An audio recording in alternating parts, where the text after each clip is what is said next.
आज हम क्लास 8 का जो चैप्टर नंबर 6 है मैथमेटिक्स का बहुभुज वो पढ़ेंगे। तो पहले ये देखेंगे कि बहुभुज होता क्या है। बहुभुज क्या होता है, तीन या अधिक भुजाओं से मिलकर बनी बंद आकृति को बहुभुज कहते हैं। अब आप देखो बंद आकृति क्या होती है। आकृतियाँ दो प्रकार की होती हैं, एक तो होती है बंद आकृति और एक होती है खुली आकृति। मैं यहाँ पे लिख दिया रहा हूँ, पहले नंबर पे लिख रहा हूँ मैं बंद आकृति, और जो आपकी दूसरी है वो है खुली आकृति। तो पहले हम समझेंगे कि बंद आकृति क्या होती है। बंद आकृति होती है भुजाओं से मिलकर बनी ऐसी आकृति जिसके अंदर हम प्रवेश नहीं कर सकते। ठीक है, वो क्या कहलाती है, बंद आकृति। तो ये एक आकृति ले रहा हूँ मैं, भुजाओं से मिलकर बनी हुई है, जिसको नाम दे रहा हूँ मैं ए, बी, सी, डी और ई। अब आप देख सकते हैं इस आकृति के अंदर हम आ नहीं सकते, इसके अंदर हम प्रवेश नहीं कर सकते, इसलिए इसको क्या कहा गया है, बंद आकृति। खुली आकृति क्या होती है, जिसके अंदर हम क्या कर सकते हैं, प्रवेश कर सकते हैं। जैसे एक आकृति ले रहा हूँ मैं यहाँ पे, ये एक आकृति है जिसको नाम दे रहा हूँ ए, बी, सी, डी और ई। अब आप देख सकते हो इसके अंदर हम क्या कर सकते हैं, प्रवेश कर सकते हैं। ठीक है, तो ये इसको क्या कहेंगे, खुली आकृति। अब आप देखो बहुभुज क्या होता है, तीन भुजाओं से मिलकर बनी बंद आकृति। तो भुजाएं क्या होनी चाहिए, तीन या तीन से अधिक होनी चाहिए। अब तीन भुजा होगी उसको कहेंगे त्रिभुज, और चार भुजाएं होंगी तो उसको कहेंगे चतुर्भुज, और पांच भुजाएं होंगी तो उसको कहेंगे पंचभुज, और छह भुजाएं होंगी तो उसको कहेंगे षटभुज। इस प्रकार से भुजाएं आगे बढ़ सकती हैं। तो हम देखेंगे नेक्स्ट जो टॉपिक है आपका वो है बहुभुज के विकर्ण।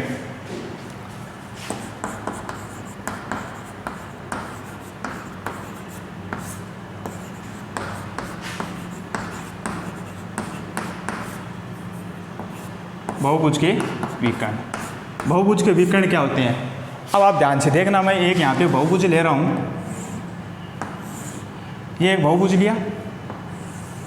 विकर्ण क्या होते हैं बहुभुज के, इसको नाम दे रहा हूँ मैं, ये क्या है, शीर्ष ए, ये शीर्ष बी, ये शीर्ष सी, ये शीर्ष डी और ये शीर्ष क्या है, ई।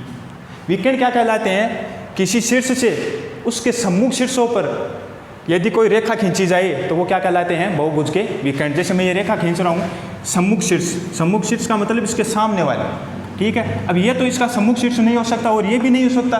शीर्ष ए के सम्मुख शीर्ष कौन से होंगे, ए, डी और सी। ठीक है, इस प्रकार से जो शीर्ष बी है उसके सम्मुख शीर्ष कौन से होंगे, ई और डी।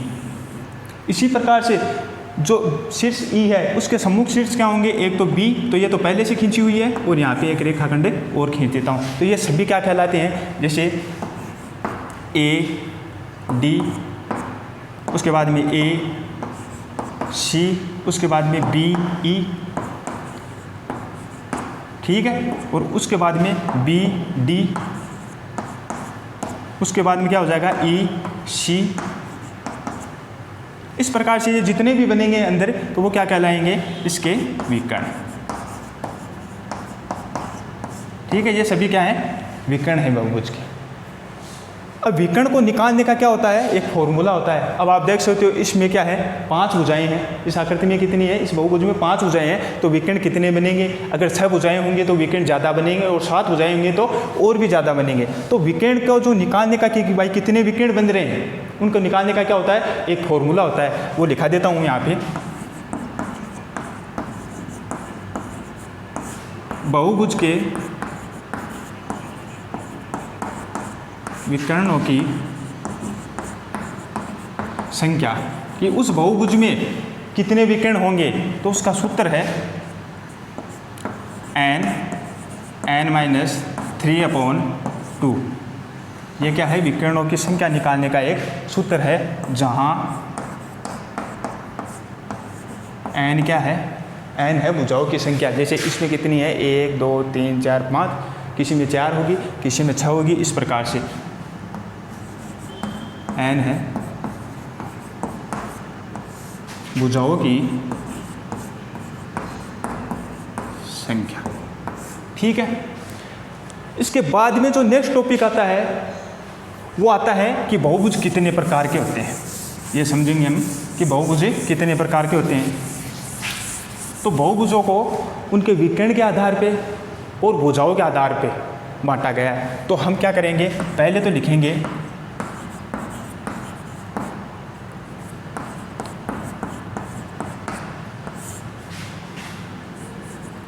विकर्णों के आधार पर, विकर्णों के आधार पर बहुभुज। अब विकर्णों के आधार पर बहुभुज कितने प्रकार के होते हैं, 2 प्रकार के होते हैं। पहला तो क्या हो जाएगा, उत्तल बहुभुज, और दूसरा क्या हो जाएगा, अवतल बहुभुज। ठीक है, तो हम पहले देखते हैं कि उत्तल बहुभुज क्या होता है। तो इसमें पहला ले रहे हैं उत्तल बहुभुज। उत्तल बहुभुज वो होता है, वह बहुभुज जिसके अंदर सभी विकर्ण कहाँ हो, बहुभुज के अंदर ही स्थित हो। ठीक है, विकर्ण कहाँ पे होने चाहिए,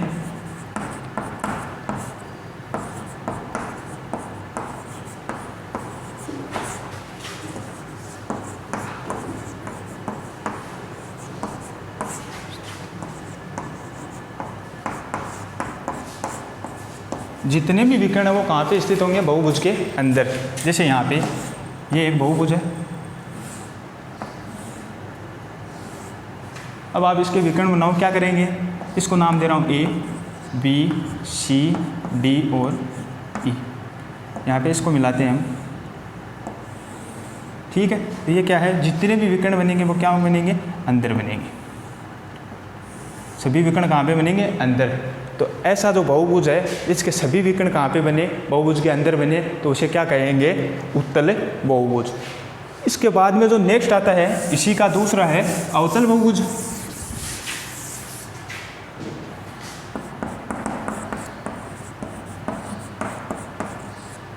अवतल बहुभुज। उत्तल बहुभुज के अंदर विकर्ण सभी कहाँ पे बन रहे थे, अंदर। लेकिन अवतल बहुभुज के अंदर कहाँ पे बनेंगे विकर्ण, बहुभुज के अंदर और बाहर दोनों तरफ बनेंगे। ठीक है,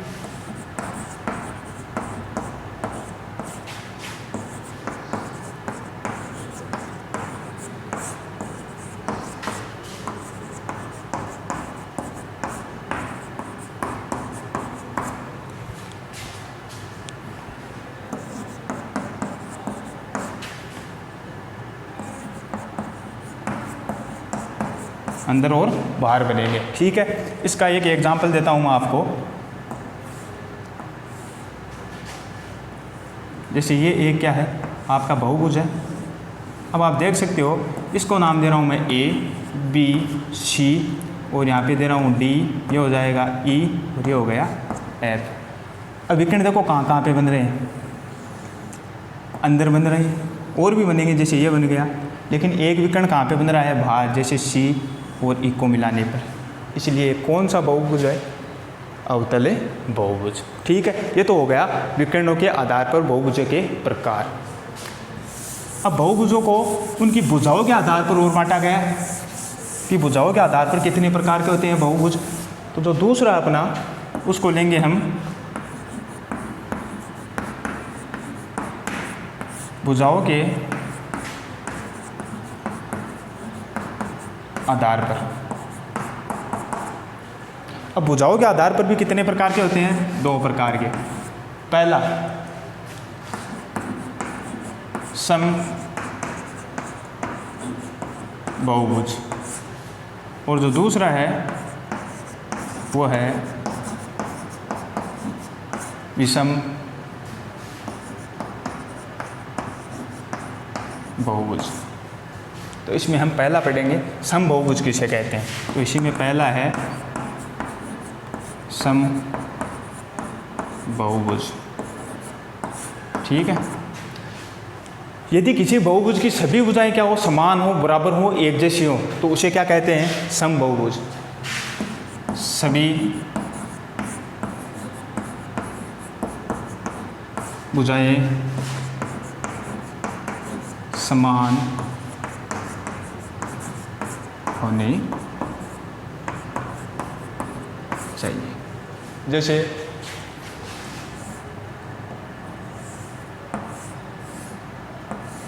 ये एक बहुभुज है ए बी सी डी, यदि सभी भुजाएं क्या हो जाएं समान, जैसे ये सभी भुजाएं क्या बराबर है, तो यहाँ पे लिख सकते हैं हम जो भुजा ए बी है वो किसके बराबर है बी सी के, और ए बी किसके बराबर है सी डी के, और किसके बराबर है डी ए के, यानी चारों भुजाएं क्या है बराबर। तो इसे क्या कहेंगे समबाहुभुज।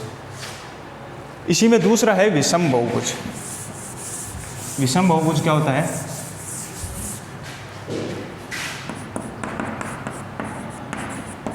विषम बहुभुज। सम बहुभुज में क्या था, सभी भुजाएं समान थी, और विषम बहुभुज में क्या होगा, भुजाएं क्या होंगी अलग अलग, उनकी लंबाइयाँ क्या होंगी अलग अलग होंगी। तो यहाँ पे लिख देते हैं भुजाएं असमान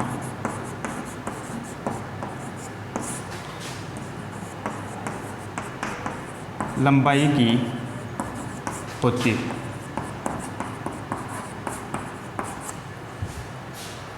एग्जाम्पल लेते हैं हम,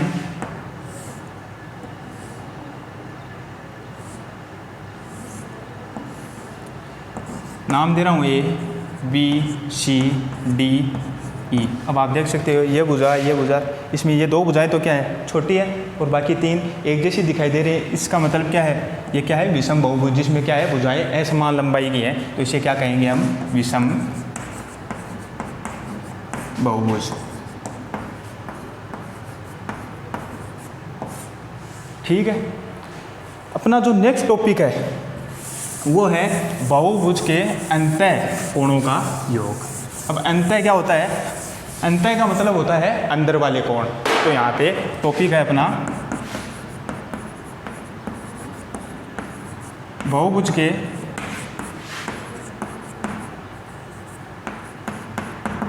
अंतः कोणों का योग। तो यहाँ पे बहुभुज बना रहा हूँ मैं एक,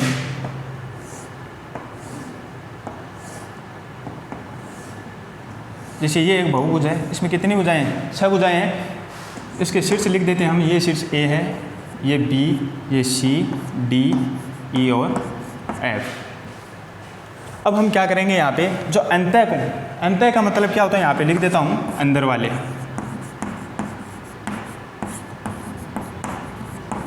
जो अंदर वाले कोण है उनका क्या करना है योगफल उनका जोड़ ज्ञात करना है। तो अंदर वाले कोण कौन कौन से होंगे, ये हो गया, ये है, ये सभी क्या है अंतः कोण।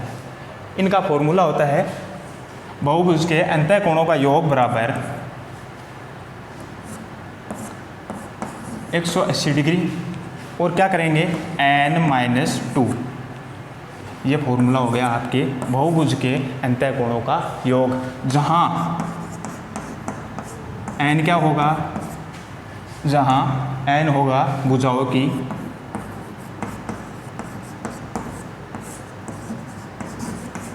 संख्या। ठीक है, अब इसमें क्या आती है, एक स्पेशल बात ये आती है कि यदि सभी भुजाएं क्या हों बराबर है, यदि इस बहुभुज की सभी भुजाएं बराबर हो जाएं तो क्या होता है अंदर वाले कोण भी क्या हो जाते हैं बराबर। जैसे ये 60 है तो ये भी 60 होगा, ये भी 60 होगा, ये भी 60, सभी किसके होंगे 60 के। अब अगला पूछ ले कि इसका एक कोण बताओ, क्योंकि ये सम बहुभुज होते हैं, एक कोण अगर पता चल गया तो सभी कोण पता चल जाएंगे। तो हम क्या लिखेंगे, एक फॉर्मूला इसी से निकल कर आएगा, बहुभुज के अंतः कोणों के योग से निकल के आएगा। अगर हमें एक कोण निकालना हो तो यहाँ पे लिखेंगे सम बहुभुज का प्रत्येक का मतलब होता है एक कोण। यदि ये सम बहुभुज है, क्योंकि सभी भुजाएं समान होंगी, तो एक कोण निकालना है, तो प्रत्येक अंतः कोण, यानी कि हमें एक कोण निकाल लेंगे तो सभी का पता चल जाएगा। तो क्या लिखेंगे, प्रत्येक अंतः कोण का होता है। तो आप देखो यहाँ पे जो योगफल होता है अंतः कोणों का, उसका सूत्र क्या होता है n-2 और गुणा में कितना हो जाएगा 180 डिग्री। कुछ नहीं करना आपको, यदि भुजाएं क्या है बराबर हैं तो समबाहुभुज हो गया। और इसमें क्या देना है n का भाग, जहाँ पे n क्या है भुजाओं की संख्या, n क्या है भुजाओं की संख्या। इसके बाद में अपन जो नेक्स्ट टॉपिक पढ़ेंगे इसके बारे में, बहुभुज के बारे में, वो है बहुभुज के बहिष्कोणों का योग, बहिष्कोणों का योग। तो यहाँ पे लिख देता हूँ मैं, नेक्स्ट टॉपिक है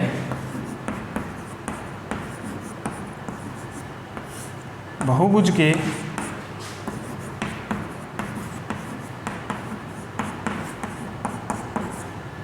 बहिष्कोणों का योग। यहाँ पे एक बहुभुज बना रहा हूँ, जैसे ये एक बहुभुज है। बहिष्कोण कौन कौन से होंगे वो देखने हैं। अंतः कोण का मतलब अंदर वाले और बहिष्कोण का मतलब होता है बाहर वाले कोण।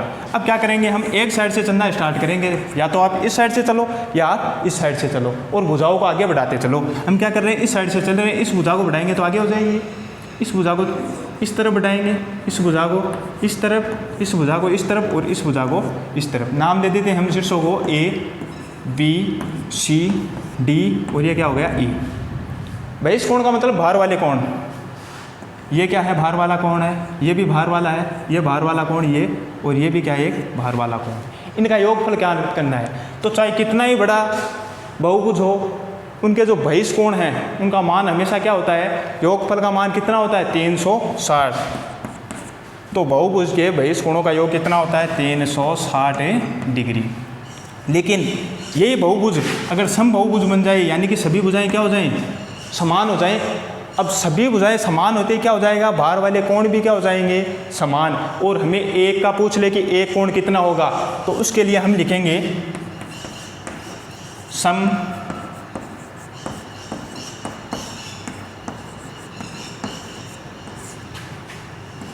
बहुभुज का प्रत्येक बहिष्य कोण, यानी कि एक कोण कितना होगा, क्योंकि ये क्या हो जाएगा, सम बहुभुज होते ही ये वाला बहिष्कोण, ये वाला बहिष्कोण सभी क्या हो जाएंगे बराबर। और हमें एक का पूछ ले कि कितना होगा, तो कुछ नहीं करना, सभी का योग कितना होता है 360 डिग्री।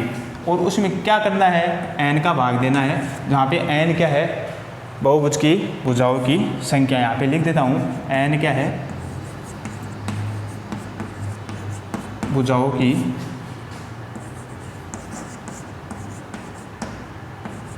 संख्या। ठीक है, बाकी ट्यूशन करेंगे नेक्स्ट क्लास में। धन्यवाद।